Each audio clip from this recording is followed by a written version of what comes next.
Olá, olá, olá. Quando você lê um livro, né, por lazer, né, pelo prazer de ler, às vezes você não presta atenção em alguns detalhes que você deveria prestar atenção se você fosse ler o mesmo livro para prestar um concurso ou uma prova do vestibular. Eu vou dar aqui umas dicas. O que você tem que prestar atenção numa obra literária quando você estiver lendo ela com a finalidade de prestar um vestibular ou um concurso, tá? Eu vou pegar aqui como pano de fundo o livro que eu li recentemente, que é Moby Dick, né? E vou falar aqui sobre os aspectos que você tem que estar atento dentro de uma literatura, né? Primeiramente, você tem que prestar atenção na estrutura, né, da narrativa. O que é essa estrutura da narrativa? É saber como que o livro é introduzido, né? Porque é durante a introdução que os personagens principais vão ser apresentados. Você tem que prestar atenção no desenvolvimento, porque esse desenvolvimento da história é que vai fazer com que você vá tendo elementos para você entender o porquê daquele título, né? Qual é o grande clímax da história do livro, né? O que ela realmente está contando para você. E prestar atenção no desfecho, porque o desfecho ele vai dar a conclusão, vamos dizer assim, ele vai finalizar aquele roteiro. Então a estrutura da narrativa é essa, né? É a introdução, o desenvolvimento, o clímax e o desfecho. Prestando atenção em tudo isso, você também vai ter que prestar atenção na estrutura também dos personagens, né? Na estrutura de como que cada um daqueles elementos literários se coloca dentro daquela obra. Se você for pegar um livro, você tem que prestar atenção em que ano ele foi escrito, né? O que estava acontecendo no mundo no ano que ele foi escrito.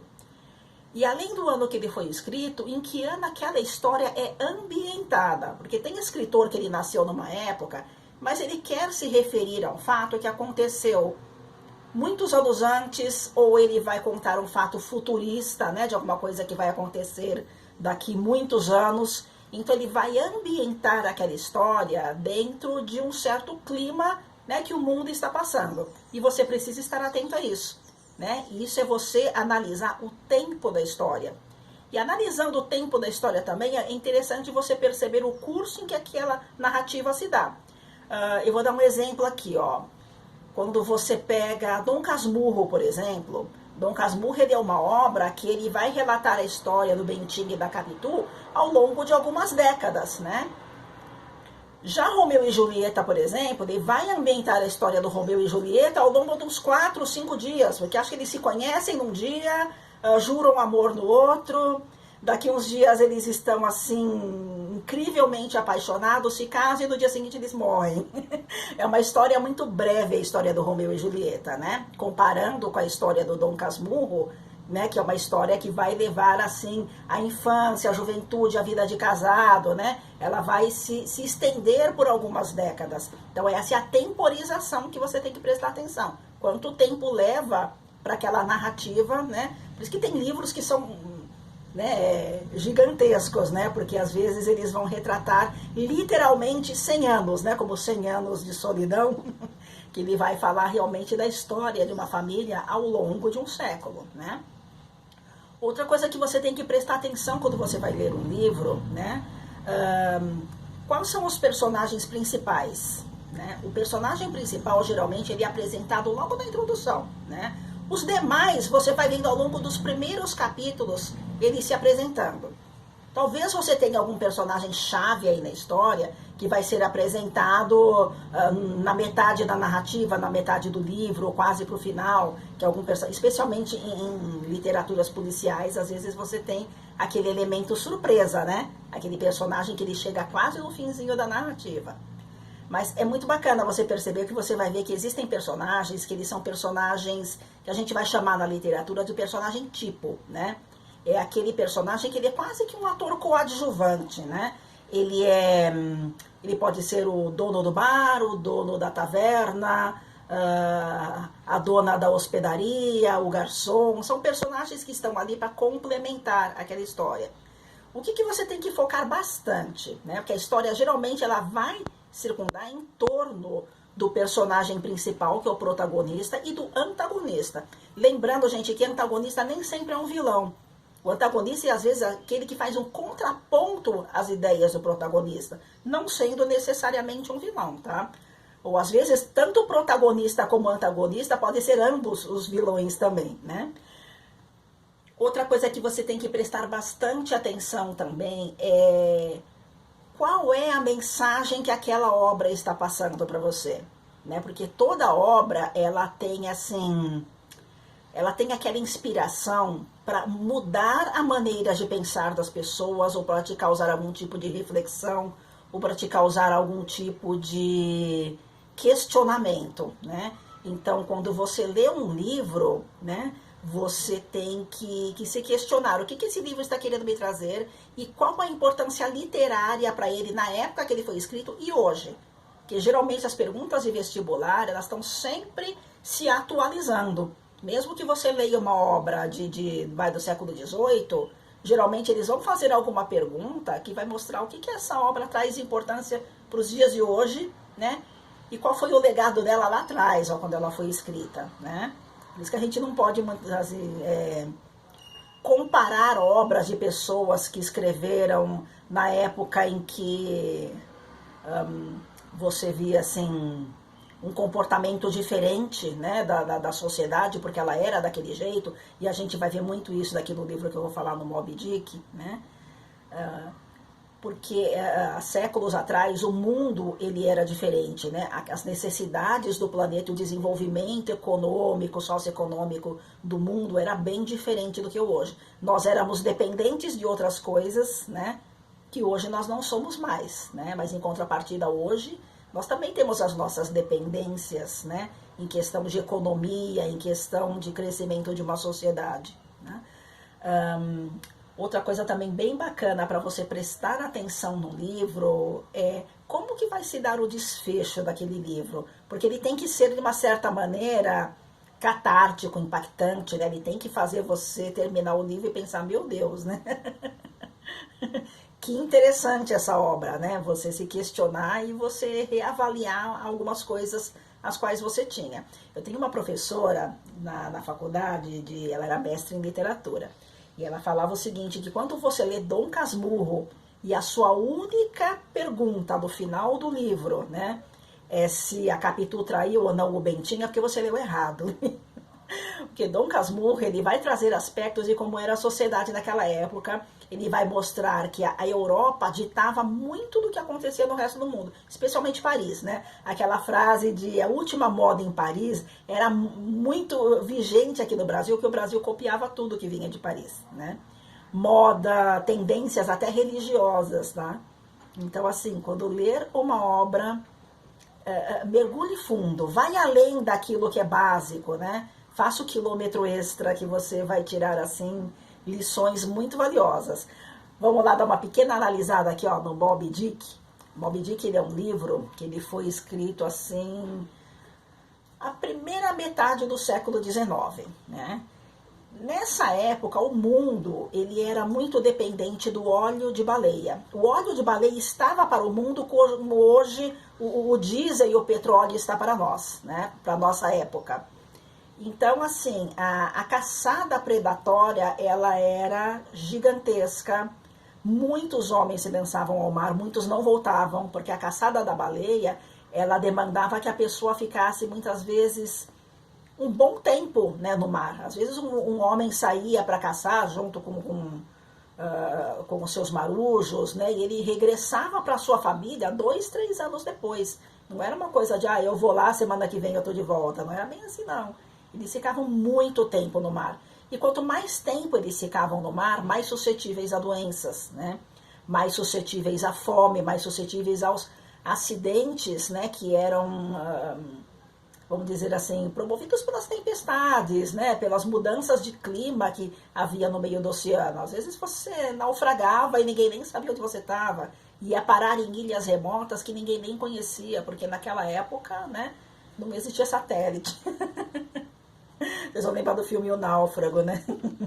Também não tinha o Wilson para te fazer companhia, né? em Moby Dick, o Melville, ele se baseia no relato de um sobrevivente. Tem acho que até um filme na Netflix, No Coração do Oceano. Assistam esse filme. Esse filme vai falar um pouco sobre a inspiração que o Herman Melville teve para escrever o Moby Dick. Quando o autor aqui ele se apresenta na obra, no primeiro capítulo, ele não diz que o nome dele é Ismael, mas ele fala, me chame de Ismael, né? Como se desse a entender de que ele não quer revelar o nome dele, mas você pode nomear ele de Ismael, pode chamar ele de Ismael durante a obra. Então Ismael vai ser o personagem principal, porque esse livro ele é narrado em primeira pessoa, né?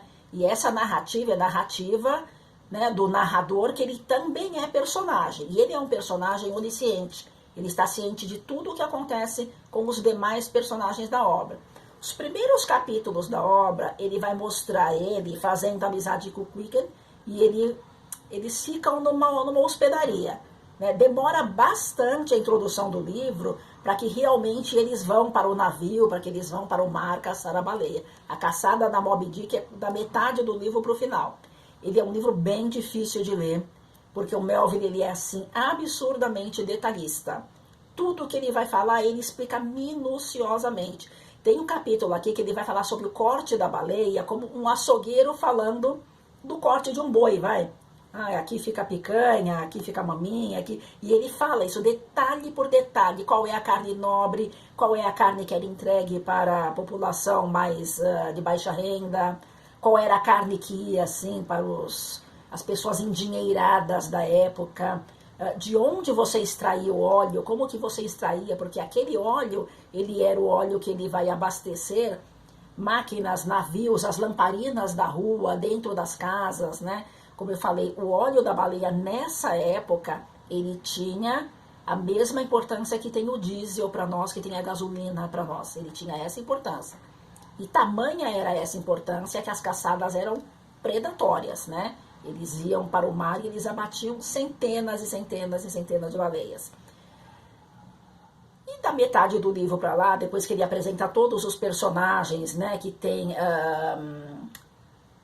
vamos dizer assim, vários personagens tipo, né, que são aqueles personagens que são coadjuvantes, tem aqueles personagens que têm um peso maior na narrativa, que é o imediato, o segundo imediato do navio, né, as pessoas que eram remadoras, o arpoeiro, né? O Quicken, ele era um arpoeiro. O Quicken, ele é um homem de uma tribo da Nova Zelândia, então ele tinha assim uma cultura diferente. Aliás, é uma coisa bem interessante também nesse livro, a maioria dos marujos dos navios, né? Eles eram assim tanto de etnias diferentes como de religiões diferentes. Alguns capitães faziam com que aqueles marinheiros se convertessem ao cristianismo antes de entrar no navio, porque eles acreditavam que um pagão, né, na ideia deles, entrar no navio podia dar azar, né?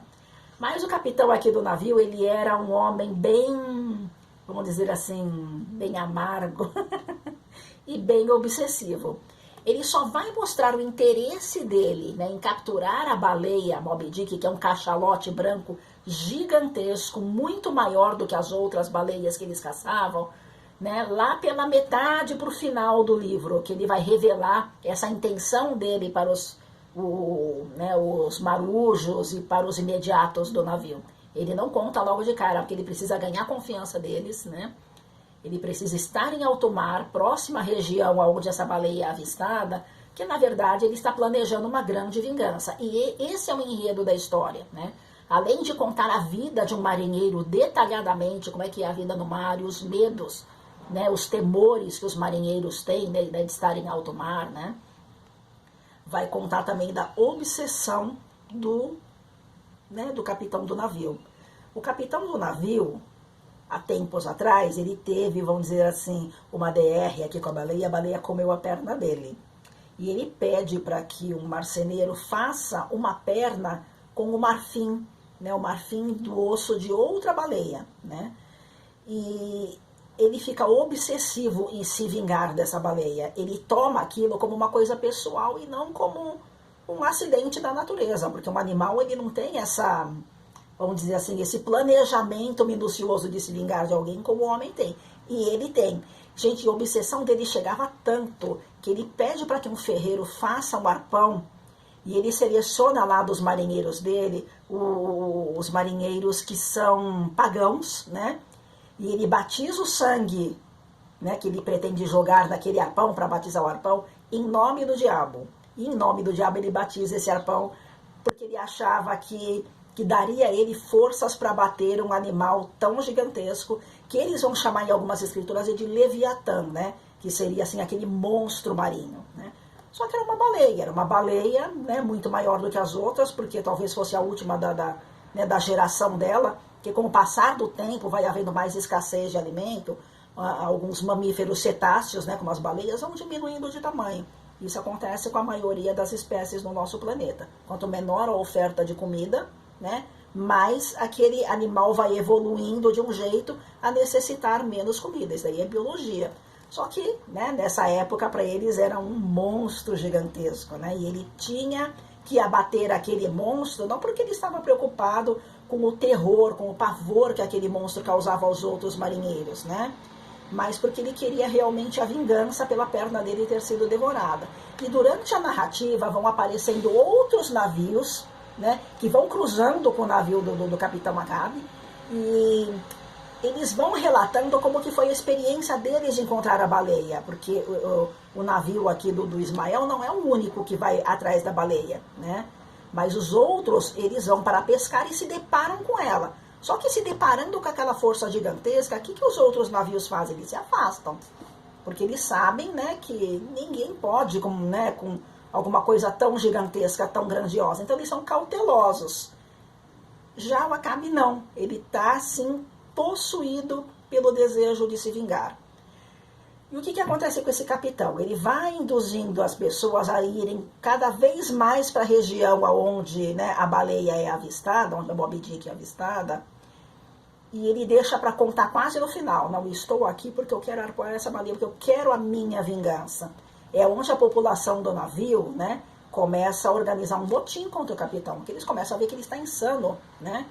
Ele não pode estar assim, né, batendo bem da cachola, né, onde já se viu arriscar uma tripulação inteira em nome de uma vingança, porque é isso que ele faz, né?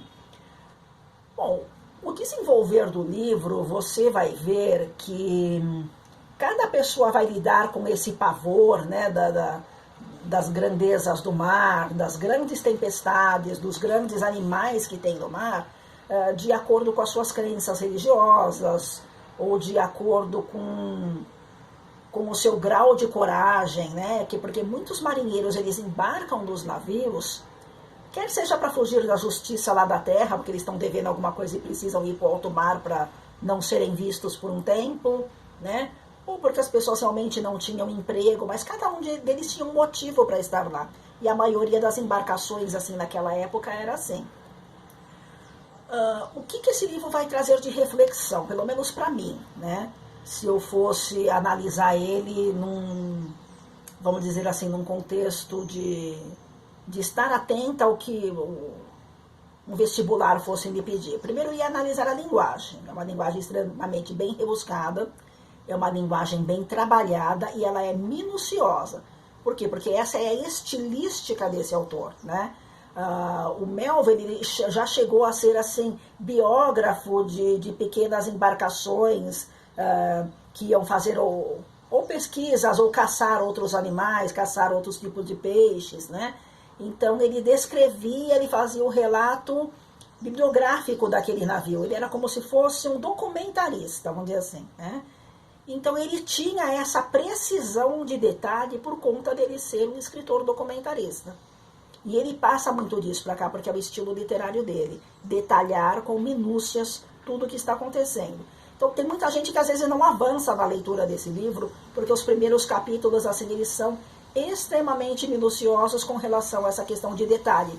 De onde ele está, como era o lugar. Quando ele vai descrever um dos marinheiros, ele vai páginas descrevendo aquele marinheiro, né? Quando ele vai descrever o primeiro imediato, ele vai páginas também escrevendo como eram as características de personalidade, de religião, de comportamento com os demais do primeiro imediato. Quando ele vai falar do capitão do navio também, ele se alonga bastante na narrativa. Então ele é um escritor que ele é muito detalhista. E você tem que estar atento a isso, né?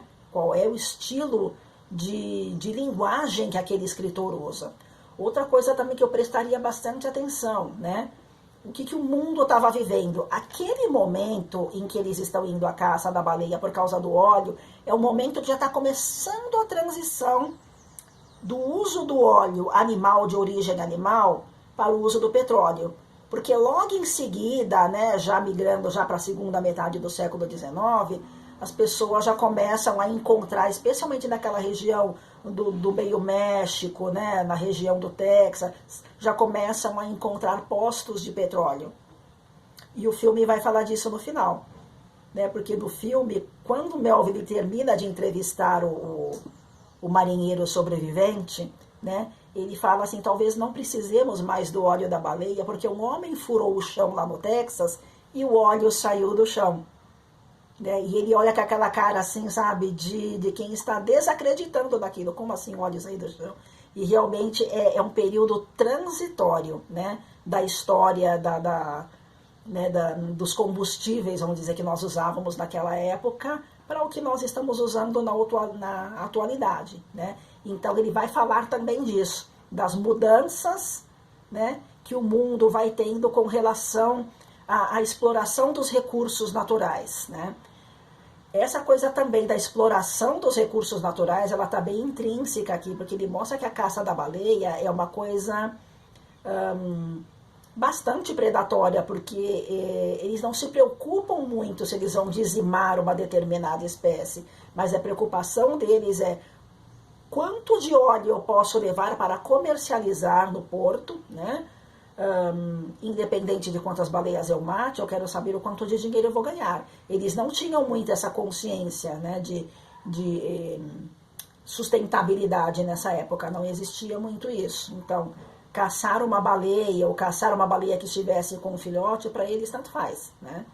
Tudo era carne, tudo era óleo, tudo era aproveitado, né, nessa questão do consumo que a demanda humana tinha naquela época.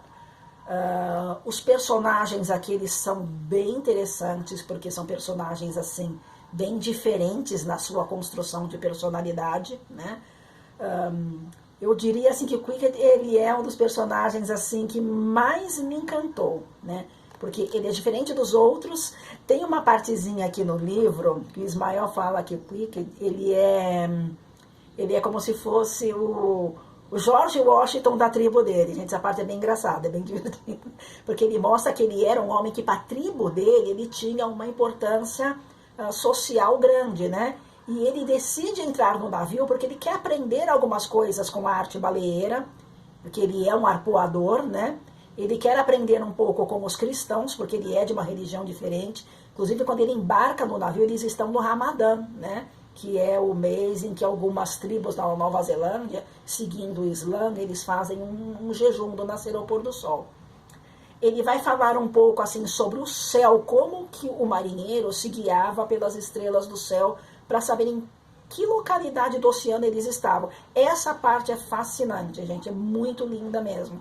Quando ele vai descrevendo, com essa minúcia que ele tinha de descrever detalhadamente, cada uma das constelações e o que ela representava no espaço-tempo para eles, né? É muito legal mesmo. Então, assim, gente, é uma obra bem bacana, é uma obra muito legal para você ler. Se for uma obra assim que estiver inclusa entre os livros de literatura para serem analisados, né, em provas aí acadêmicas ou em provas de vestibular, leia com bastante paciência, porque os primeiros capítulos eles são cansativos. Você vai começar a pegar o gostinho mesmo da metade para o final, né? E o final do livro, gente, é o clímax e a conclusão do livro. O clímax é o exato momento em que ele avista a baleia e ele põe toda a tripulação em risco para caçar aquela baleia. Porque ele pega aquele arpão lá que ele batizou com o sangue lá dos pagãos, né? Para arremessar na baleia. A baleia é um animal que ela vai se defender, ela se revolta, ela destrói o navio inteiro, né? Não é segredo para ninguém, que é uma obra pública, né? Que toda a tripulação vai morrer, né? E tem um trechinho no meio do livro que o Quickad, ele acha que ele vai morrer porque ele está com uma virose, e ele faz um ataúde que parece um caixão. E ele deita lá e fala, eu vou ficar deitado aqui porque se eu morrer vocês selam o caixão e me mandam para eu ser enterrado segundo as tradições da minha religião. Só que ele não morre e o ataúde fica lá. Quando o navio naufraga, porque né, a Moby Dick, ela joga todo o peso dela em cima do navio já bem desestruturado e ela né, afoga todo mundo lá, aquele ataúde, né, aquela caixa, ela submerge. E é dentro dessa caixa que o Ismael consegue abrigo para ele fugir, porque ele vai ser o único sobrevivente. Por isso que ele narra a história, né? E o capitão, né, ele pega o arpão, ele consegue arpoar a baleia, né, só que ele não presta atenção que a corda do arpão está amarrada na perna dele. É onde a baleia, quando ela vai para o fundo do mar, ela arrasta ele com tudo e ele morre afogado, né? Quer dizer, a vingança dele não teve propósito nenhum, porque ele morre no final por causa da obsessão dele, né? O que eu sinto dele? Eu sinto que ele é um homem assim rancoroso, ele é um homem que ele tinha uma raiva gigantesca do animal, porque o animal, quando come a perna dele, limita ele. E é essa raiva, essa amargura pela limitação física dele que ele não consegue trabalhar, ele não consegue lidar com isso. Então ele vai atrás de vingança, né? E nessa vingança ele arrasta todo mundo. Então fica aqui uma outra reflexão também desse livro, né? Quando nós estamos tomados por um desejo de vingança, presta atenção quem são as pessoas envolvidas. Se você não vai arrastar um monte de gente na tua obsessão, né? Porque ele fica extremamente obcecado e ele não pensa em mais ninguém, né? Ele não pensa que algumas pessoas ali queriam retornar para casa e ele não dá essa chance para ninguém, né? Então fica aí uma obra literária fascinante. Tem que ter bastante paciência para ler. E lembra, quando ler algum livro, né, que for destinado à prova acadêmica, a vestibular, a concurso, mergulha mais fundo, sai do rasinho, presta atenção no enredo, presta atenção na época que foi escrito, na época que é ambientada o livro, né, nos personagens, preste atenção na conclusão, porque a conclusão do livro ela vai te entregar muito o porquê aquela obra foi escrita, o que o narrador quer passar para você. Lembrando, a gente, narrador não é autor, tá? O autor da obra, ele pode até usar o narrador como um alter ego para ele mesmo, mas o narrador é um personagem, né? Ou não, pode ser um narrador em terceira pessoa, por exemplo, que ele é um narrador que só observa, né? Pode ser um narrador que nem do Dom Casmurro, né? Que é bem interessante, porque ele é um narrador em primeira pessoa, que é o próprio Dom Casmurro, o próprio Bentinho que está narrando, né? E quando ele narra, ele conversa com o leitor. É fascinante isso também, na obra machadiana, né?